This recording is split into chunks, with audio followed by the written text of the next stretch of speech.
दोस्तों, ये कहानी बाप के लिए आपका नजरिया बदल देगी, सोचने की दृष्टि बदल देगी। कृपया करके पूरी सुनिएगा। दुनिया के हर घर में छोटे छोटे कारणों की वजह से क्यों न हो, बाप बेटे में मनमुटाव या कभी कभी ऊंची आवाज में झगड़े होते ही हैं। यह कहानी भी बाप बेटों के ऐसे रिश्ते पर आधारित है। आकाश अपने पिता के हमेशा टोकते रहने वाले स्वभाव की वजह से काफी परेशान था। रूम का पंखा चालू करके कहाँ गए थे? सुबह हो गई फिर भी लाइट क्यों चालू रखा है? जब देख नहीं रहे हो तो टीवी क्यों चालू करके रखते हो? बाइक ठीक से पार्क क्यों नहीं करते? कभी तू अपने जूते पॉलिश कर लिया करो। सुबह जल्दी उठा करो। कितने आलसी हो गए हो, कभी जॉगिंग नहीं करते? दिन भर में न जाने आकाश को क्या क्या पापा से सुनना पड़ता था।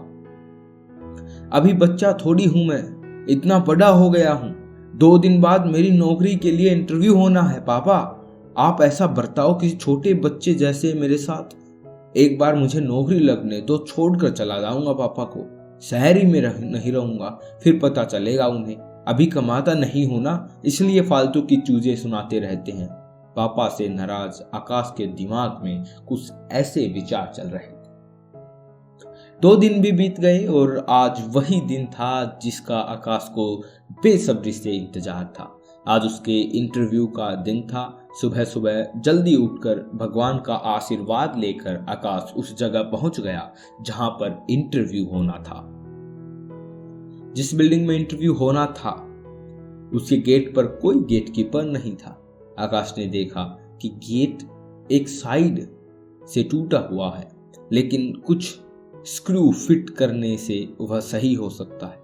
आकाश ने रुककर स्क्रू को टाइट कर दिया और गेट को सही करने के बाद वह बिल्डिंग में घुस गया। बिल्डिंग में दूसरे फ्लोर पर एक ऑफिस था जहां पर इंटरव्यू के लिए व्यवस्था की गई थी। जैसे ही आकाश उस फ्लोर पर पहुंचा तो उसने देखा कि ऑफिस के बाहर लोगों ने इधर उधर जूते और चप्पल निकाल रखे थे, जबकि वहां पर जूते चप्पल रखने के लिए स्टैंड रखा हुआ था। यह देखकर आकाश को अचानक अपने पापा की याद आ गई, जो भी अक्सर उससे अपने जूते चप्पल रखने को लिए हमेशा टोकते रहते थे। आकाश से रहा नहीं गया और उसने बेमन से ही लेकिन उन सब के जूते और चप्पलों को स्टैंड पर अच्छे से रख दिया। अंदर प्रवेश करने से पहले आकाश की नजर ऑफिस के बाहर जल रही कई सारी लाइटों पर गई, जिनका बिल्कुल भी जरूरत नहीं थी।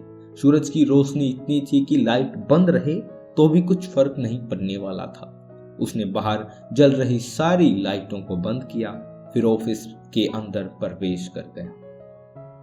आकाश ने देखा कि ऑफिस में 20-25 कुर्सियां रखी हैं, लेकिन आगे की 10 कुर्सियों को छोड़कर बाकी सब कुर्सियां खाली हैं। उसने उस कुर्सियों के ऊपर लगे 2 पंखे बेवजह ही चालू हैं।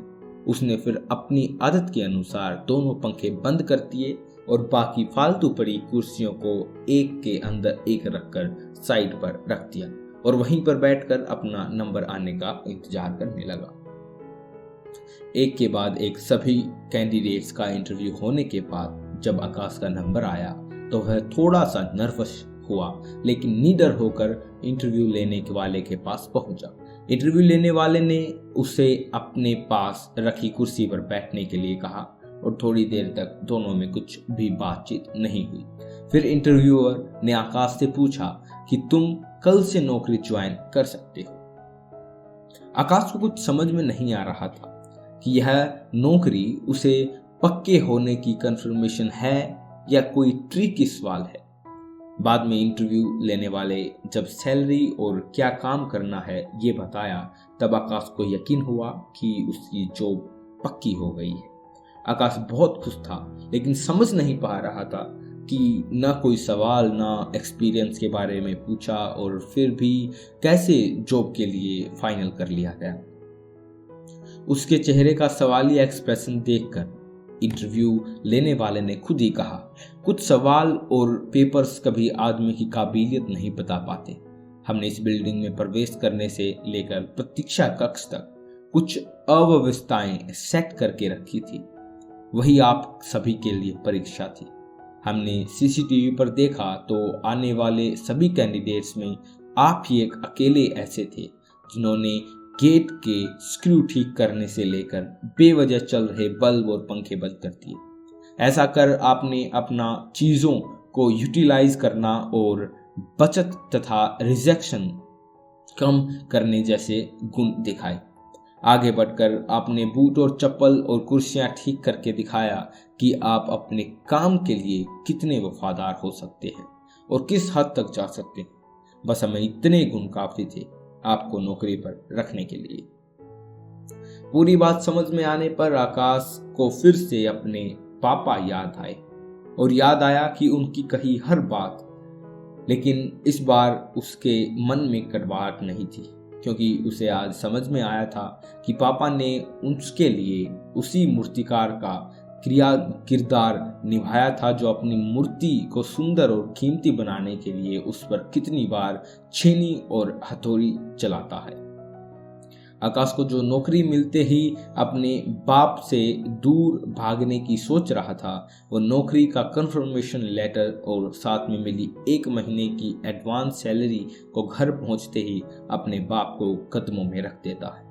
उनसे माफ़ी मांगते हुए कहता है कि पापा मुझे माफ़ कर दीजिए, मैं आपको समझ नहीं पाया। अपने बेटे के लिए आंखों में खुशी और गर्व के आंसुओं के साथ पापा आकाश को गले से लगा लेते हैं और उसके सिर पर प्यार से हाथ फेरते हुए उसे आशीर्वाद देते हैं। दोस्तों, जब भी आपके पेरेंट्स आपको कुछ कहें तो उसके पीछे कारण जरूर जानने की कोशिश करना।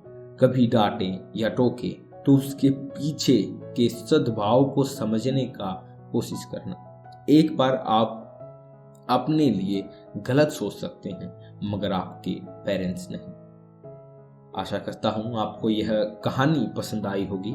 अगर ऐसा हुआ है तो इस वीडियो को लाइक कर दीजिए, चैनल को सब्सक्राइब कर दीजिए, क्योंकि हम हर रोज ऐसी ही इंस्पिरेशनल मोटिवेशनल कहानियाँ आपके लिए लाते रहते हैं।